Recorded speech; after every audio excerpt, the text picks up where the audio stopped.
इससे पहले ना किसी ने सुनी, ना किसी ने देखी इतनी सटीक भविष्यवाणी। चाल चक्र। नमस्कार, बहुत स्वागत है आपका। आप देख रहे हैं चाल चक्र और मैं हूं आपके साथ शैलेंद्र पांडे। आज हम बात करेंगे आत्मा के रहस्य के बारे में। बहुत सारे सवाल हमारे पास आते हैं और बहुत सारे सवाल अक्सर डिस्कशन में भी आत्मा से संबंधित पूछे जाते हैं, जाने जाते हैं।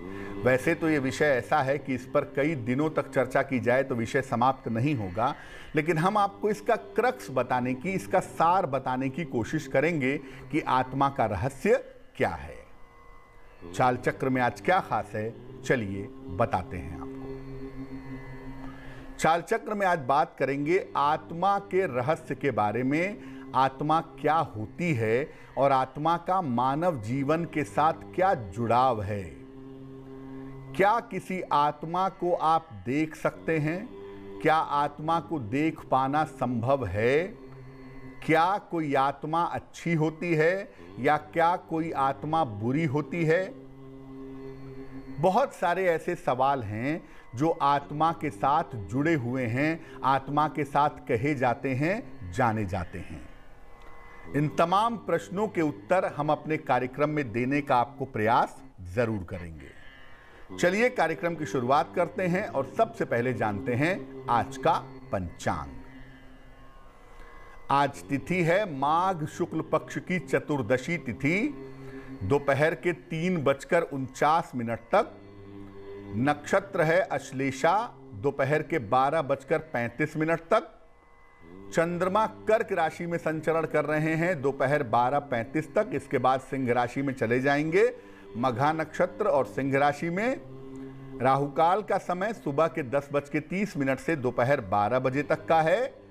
पश्चिम दिशा की तरफ आज यात्रा करने की मनाही है, लेकिन अगर यात्रा करना जरूरी है, मजबूरी है, तो ऐसी स्थिति में जरा सी दही खाकर और भगवान का स्मरण करके अगर यात्रा करेंगे तो मुश्किल से बचे रहेंगे।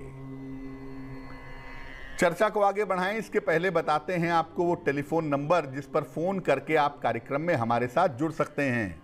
हमारा फोन नंबर है 0120-480-7333 0120-4807-333। सबसे पहले अहम सवाल, आत्मा क्या है? आत्मा क्या है, इसको जानने के लिए थोड़ा सा उपनिषदों की तरफ हमें चलना चाहिए। वैसे भी हम अपने धर्म और उपनिषदों को पढ़ते नहीं हैं, लेकिन थोड़ा सा उपनिषदों में चलेंगे तो आपको बड़ा गर्व होगा कि हमारे ऋषि मुनियों ने हजारों साल पहले इतने गूढ़ विषयों को समझने और समझाने की कोशिश की थी। आत्मा के बारे में सबसे प्रामाणिक जो उल्लेख मिलता है, जो आसान है, समझने में सरल है, वो मिलता है भगवत गीता में। वैसे तो कठोपनिषद अगर आप पढ़ें, यम और नचिकेता का संवाद है कठोपनिषद में, उसमें भी आत्मा के रहस्य पर चर्चा की गई है। अद्भुत उपनिषद है, अद्भुत। लेकिन ऐसा कहा जाता है कि जो भगवत गीता है वो उपनिषदों का निचोड़ है, इसलिए भगवत गीता में सरल भाषा में बताया गया है, समझाया गया है कि आत्मा दरअसल क्या है। कहा गया है आत्मा अविनाशी है और इस पर किसी भी प्रकार के प्राकृतिक भाव का असर नहीं होता। नैनम छिंदन्ति शस्त्राणि नैनम दहति पावकः न चैनम क्लेदयन्त्यापो न शोषयति मारुतः। इसे शस्त्र काट नहीं सकते, आग जला नहीं सकती, हवा सुखा नहीं सकते, यानी इस पर किसी भी तरह के प्राकृतिक भाव का असर नहीं होता। आत्मा पर किसी भी प्रकार की चीजें असर नहीं करती हैं।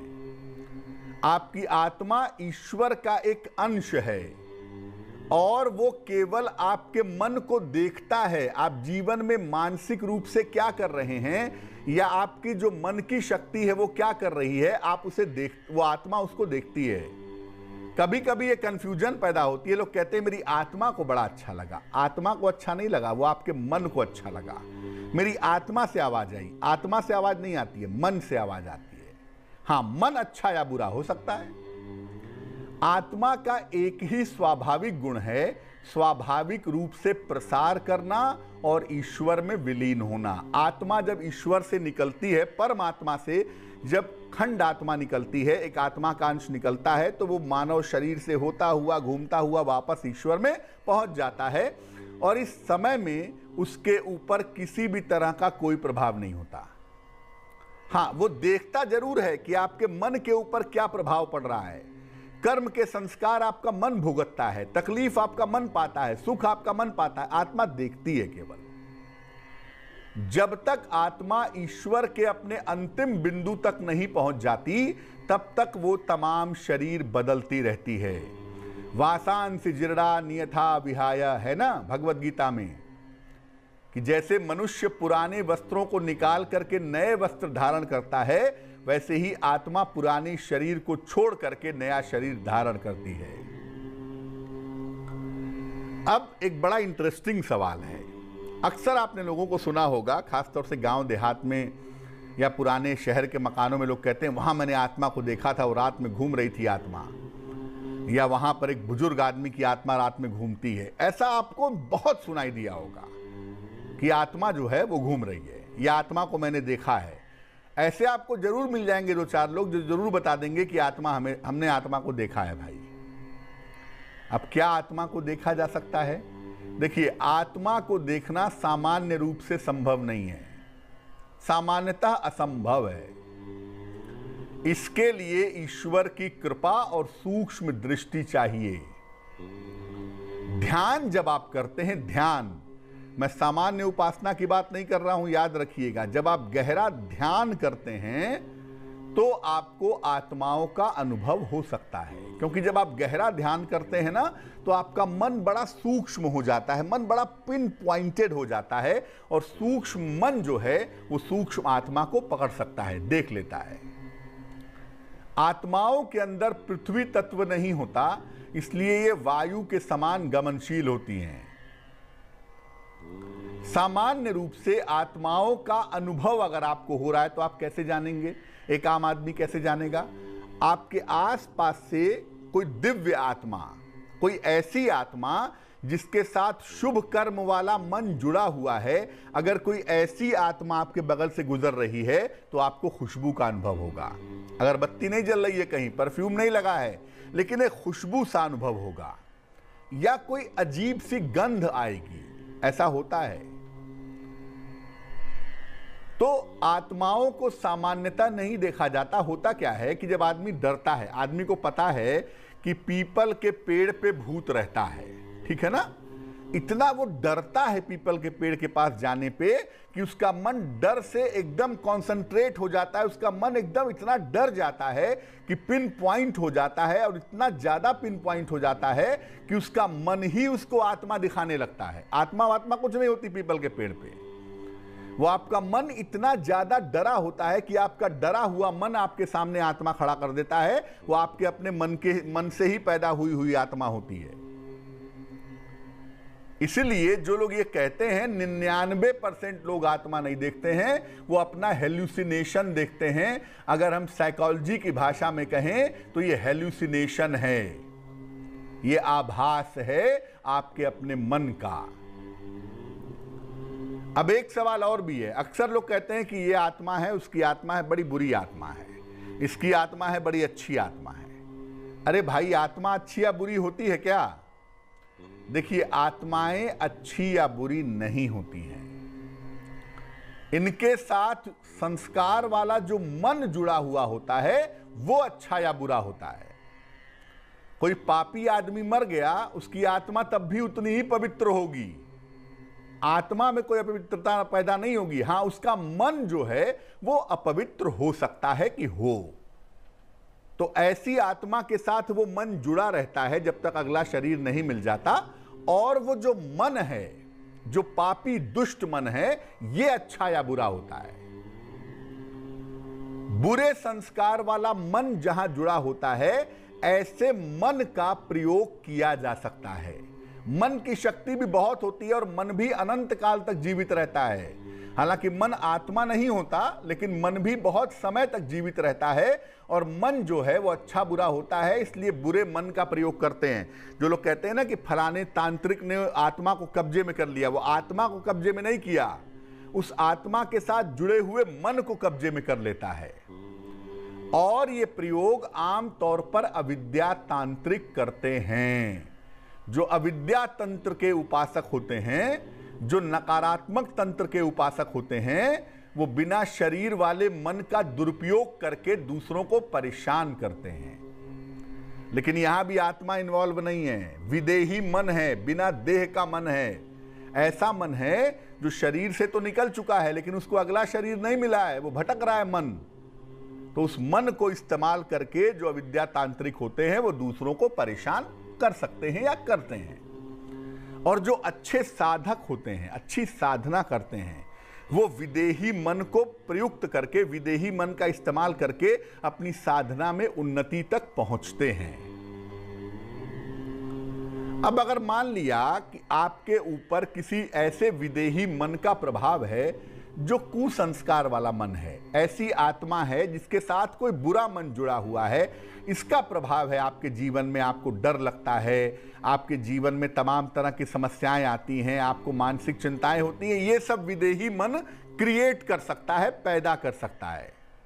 अगर ऐसा है तो क्या करें? सृष्टि में ईश्वर के दो ही स्वरूप ऐसे हैं जिन्हें तारक ब्रह्म कहा जाता है, जो वास्तव में अपने भक्तों के, अपने लोगों से जुड़े हुए होते हैं, उनके दुख से दुखी और उनके सुख से सुखी होते हैं। वरना जो परम ब्रह्म है, परम चेतना है, उसका सुख दुख से कोई संबंध नहीं है। ये जो तारक ब्रह्म है ना, दो ही ईश्वर के स्वरूप हैं, उसमें एक हैं शिव और दूसरे हैं कृष्ण। जब आप इनकी शरण में जाते हैं तो आप किसी भी तरह के नकारात्मक मन से, नकारात्मक प्रभाव से मुक्त हो जाते हैं।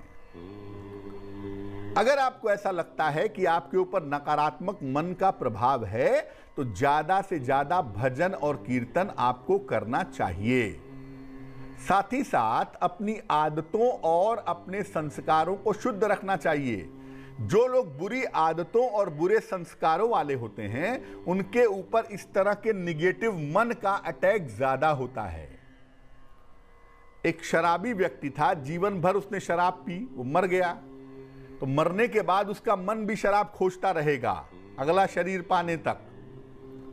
तो वो क्या करेगा कि जो लोग शराब पीने वाले हैं उनके मन में प्रवेश करने का प्रयास करेगा, उनके माध्यम से अपनी जो चाह है, जो प्यास है, उसको पूरा करने की कोशिश करेगा।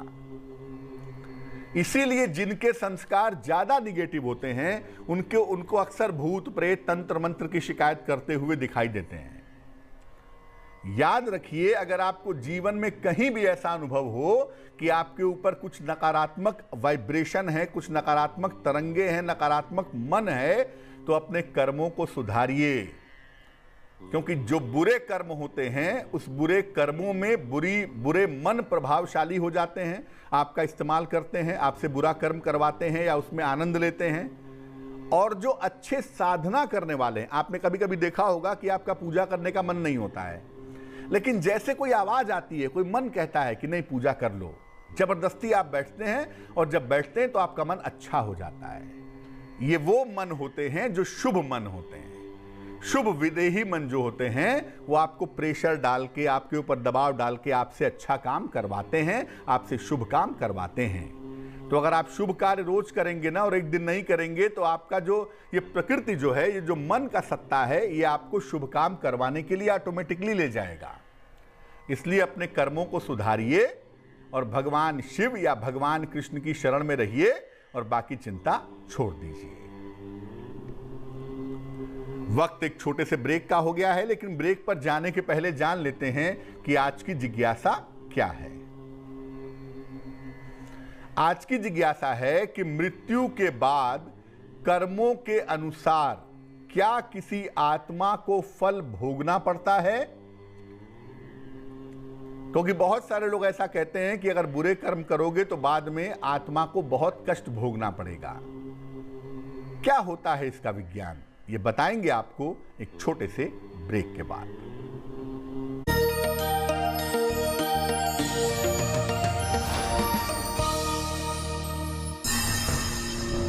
इससे पहले ना किसी ने सुनी, ना किसी ने देखी इतनी सटीक भविष्यवाणी। चाल चक्र। स्वागत है आपका ब्रेक के बाद। ब्रेक पर जाने के पहले हम आपके प्रश्न के उत्तर भी दे रहे थे और एक तरह से समझाने की कोशिश कर रहे थे कि आत्मा का रहस्य क्या है। बात अब आपके राशियों की करेंगे, आपके प्रश्न का उत्तर भी देंगे, लेकिन उसके पहले स्वस्थ रहने के सरल उपाय निरोगी भव में। अगर आपको निम्न रक्तचाप की, लो बीपी की समस्या हो तो गर्म पानी में छुहारा भिगा दीजिए कम से कम आधे घंटे, और इसके बाद इस छुहारे को खाइए। इससे लो बीपी की जो समस्या है, ये समस्या आपकी दूर हो जाएगी। चलिए राशियों पर एक नजर डालते हैं। सबसे पहले मेष राशि। रोजगार में काफी मेहनत की संभावना दिख रही है। नए नए दायित्व भी आपके बढ़ रहे हैं, लेकिन अच्छी बात यह है कि पुराना रुका हुआ धन आज आपको मिल सकता है। शुभ रंग होगा आपका सफेद और भाग्य होगा 65%। वृषभ राशि। धन लाभ की अच्छी स्थितियां दिख रही हैं। दौड़ भाग इनकी बढ़ी रहेगी। सेहत का ध्यान बनाए रखें। शुभ रंग होगा इनका धानी और भाग्य होगा 70%। मिथुन राशि। आर्थिक स्थिति में सुधार होता दिख रहा है। करियर में भी सुधार होता दिख रहा है। मानसिक तनाव हालांकि कम हो जाएगा आज। शुभ रंग आपका आसमानी और भाग्य होगा 75%। कर्क राशि। काम का तनाव कम होगा। स्वास्थ्य की स्थिति में सुधार होगा। विवाह के मामलों में तेजी आ सकती है। शुभ रंग आपका सुनहरा और भाग्य होगा 85%। सिंह राशि। स्वास्थ्य का ध्यान बनाए रखें।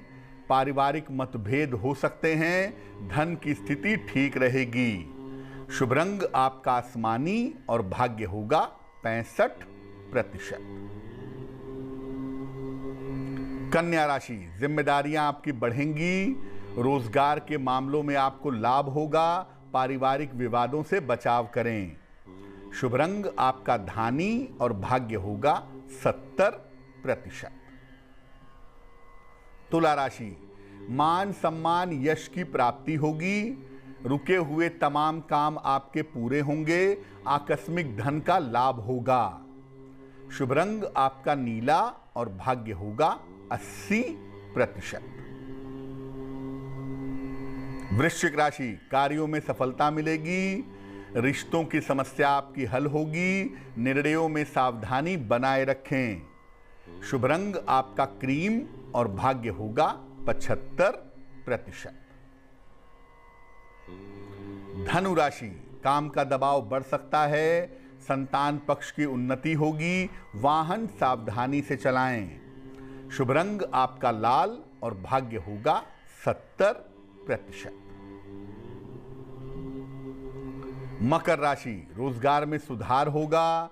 धन की स्थिति आपकी ठीक रहेगी। स्वास्थ्य का ध्यान बनाए रखें। शुभ रंग आपका काला और भाग्य होगा 65%। कुंभ राशि। अचानक कोई बड़ा अवसर आपको मिलेगा। खूब सारा मान सम्मान मिलेगा। धन के खर्चे थोड़े बढ़े रहेंगे। शुभ रंग आपका फिरोजी और भाग्य होगा 70%। मीन राशि। धन लाभ के योग बन रहे हैं। रुका हुआ धन प्राप्त होगा। किसी भी तरह की जल्दबाजी से बचाव करें। शुभ रंग आपका सफेद और भाग्य होगा 75%। इस बीच एक दर्शक जुड़ रही हैं हमारे साथ, कुरुक्षेत्र से पूनम हैं, उनसे बात करते हैं। पूनम जी बताइए। हेलो जी बताएं बहन जी। हाँ जी सर, मुझे ना अपने हस्बैंड के बारे में पूछना है। उनके करियर में प्रॉब्लम आ रही है। जन्म की तारीख बताइए अपने हस्बैंड की। हाँ जी 18 सितंबर 1988। समय बताइए। सुबह 4:59 कुरुक्षेत्र। इन्होंने ना मूंगा भी पहन रखा है। आपके पतिदेव की जो कुंडली बनती है, उस कुंडली के हिसाब से अगर हम चीज़ों को देखना और समझना चाहें तो आपके पतिदेव की कुंडली फिलहाल शनि की स्थिति बेहतर नहीं दिखा रही है। कुंडली सिंह लग्न की है और राशि बनती है इनकी वृश्चिक। शनि के अनुकूल न होने की वजह से जीवन में समस्याएं, दिक्कतें थोड़ी ज़्यादा बनी हुई हैं। वैसे मैं बता दूं कि इनके करियर का जो बेहतर समय है वो अभी शुरू होगा जून 2021 से, और जून 2021 से जब करियर का बेहतर समय शुरू होगा तो उस समय स्थान परिवर्तन की संभावना भी इनके लिए दिखाई दे रही है। आप इनको इतना कहें कि सुबह शाम दोनों समय शनि मंत्र का जप करें। ओम शं शनैश्चराय नमः, इस मंत्र का सुबह शाम ये जप करेंगे और हर शनिवार की शाम को पीपल के वृक्ष के नीचे सरसों के तेल का दीपक जलाएंगे। एक और दर्शक जुड़ रही हैं हमारे साथ, पटना से स्नेहलता हैं, उनसे बात करते हैं। स्नेहलता बताइए। हाँ, प्रणाम पंडित जी। नमस्कार, बताइए। पंडित जी, पति के कैरियर के बारे में और लोन लेके जमीन लेना चाहते हैं। लोन इनका सक्सेसफुल होगा कि नहीं? इनका सरकारी जॉब है कि नहीं? हाई कोर्ट में फॉर्म भरे हैं पंडित जी, बताइए प्लीज। मूंगा पहने हुए हैं। क्या इनका ग्रह कौन खराब है कि इतना परेशानी हो रहा है? जन्म की तारीख बताइए अपने पति की। 23 जुलाई 1978। समय बताइए। सुबह का 7-8 के बीच में। सुबह कितना? 7 के 8 के बीच में। काफी लंबा गैप है। कहाँ जन्म हुआ है? नहीं, 7-8 के बीच में। हाँ, कहाँ जन्म हुआ है? पटना में। तो आप ये पूछ रही हैं कि आपके पतिदेव व्यवसाय के लिए लोन लेना चाहते हैं, लें कि ना लें? हाँ, जमीन मतलब लेना चाहते हैं। और कौन सा बिजनेस करेंगे? इनको नौकरी है कि कौन सा बिजनेस करने? पंडित जी आप बताइए, हमको तो कुछ समझ में नहीं आ रहा है। आपके पतिदेव की कुंडली सिंह लग्न और कुंभ राशि की बनती है और ज्यादातर जो ग्रह हैं वो रात्रि पक्ष में बैठे हैं, तो नौकरी करना इनके लिए ज्यादा बेहतर होगा। और जो मुकदमेबाजी नौकरी को लेकर के चल रही है, वो मुकदमेबाजी उनकी इस साल समाप्त होगी। नौकरी में इनको सफलता मिल जाएगी। इसलिए मैं अभी व्यापार में जाने के लिए बिल्कुल नहीं कहूँगा, और व्यापार में भी ये लोन लेकर के पैसा लगाएं, ऐसी कोई सलाह मैं नहीं दे रहा हूँ। अभी आप जुलाई तक इंतज़ार करिए। जुलाई तक प्रभु ने चाहा तो बेहतर व्यवस्था हो जाएगी और उसके बाद इनको नौकरी करने दीजिएगा। इस कुंडली में व्यापार की संभावनाएं प्रबल नहीं हैं। इतना ज़रूर कर सकते हैं कि पत्नी अगर इनकी व्यापार करें, खास तौर से इनकी पत्नी अगर खाने पीने की चीज़ का या कपड़ों का कोई व्यापार अगर पत्नी करें तो वो इनके लिए काफ़ी बेहतर हो सकता है। चलिए अब बात कर लेते हैं उनकी जिनका है आज जन्मदिन। जिन लोगों का जन्मदिन है उन्हें हम सबकी तरफ से जन्मदिन की हार्दिक शुभकामनाएं। आने वाले वर्ष में आपके स्वास्थ्य में सुधार होगा, करियर में कुछ बदलाव होगा, स्थितियां बेहतर होंगी। हालांकि विवाह और संपत्ति के मामलों में इस साल विलंब होगा। इस साल आपको घर के बड़े बुजुर्गों का भी ध्यान बनाए रखना चाहिए। क्या करना चाहिए?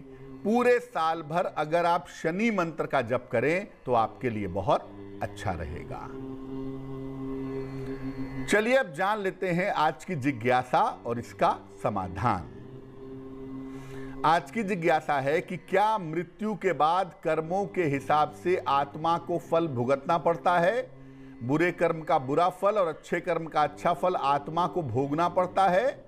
देखिए, आत्मा के साथ आपका अशरीरी मन जुड़ा होता है। मन ऐसा मन जिसका शरीर नहीं है, मृत्यु के बाद वो अलग हो जाता है और आत्मा के साथ जुड़ जाता है। तो आत्मा के साथ अशरीरी मन होता है। सुख और दुख इसी मन को भुगतना पड़ता है। आत्मा का सुख दुख से कोई संबंध नहीं होता और आत्मा पर किसी चीज का कोई फर्क भी नहीं पड़ता। आत्मा कर्म और कर्म के फल की साक्षी मात्र होती है। यानी आपके मन के ऊपर कर्म का अच्छा बुरा जैसा प्रभाव पड़ रहा है, आत्मा उसको देखती रहती है, आत्मा पर इसका प्रभाव नहीं पड़ता है। चलिए अब जान लेते हैं शुभ पहर का महत्वपूर्ण समय क्या है। आज का शुभ पहर है रात के 9 बजे से 10:30 तक। इस समय में मां लक्ष्मी की कपूर से आरती करें। धन संबंधी जो समस्याएं हैं आपकी, वो समस्याएं निश्चित रूप से दूर होंगी, लेकिन करेंगे शुभ पहर में ही, और वो समय होगा रात के 9 बजे से 10:30 के बीच में। तो आज के लिए चाल चक्र में बस इतना ही। स्वस्थ रहिए, प्रसन्न रहिए, अपना बहुत ध्यान रखिए। मुझे दीजिए इजाजत, और आगे जरूर देखिए रिश्तों की कहानी संजय सिन्हा के साथ। नमस्कार।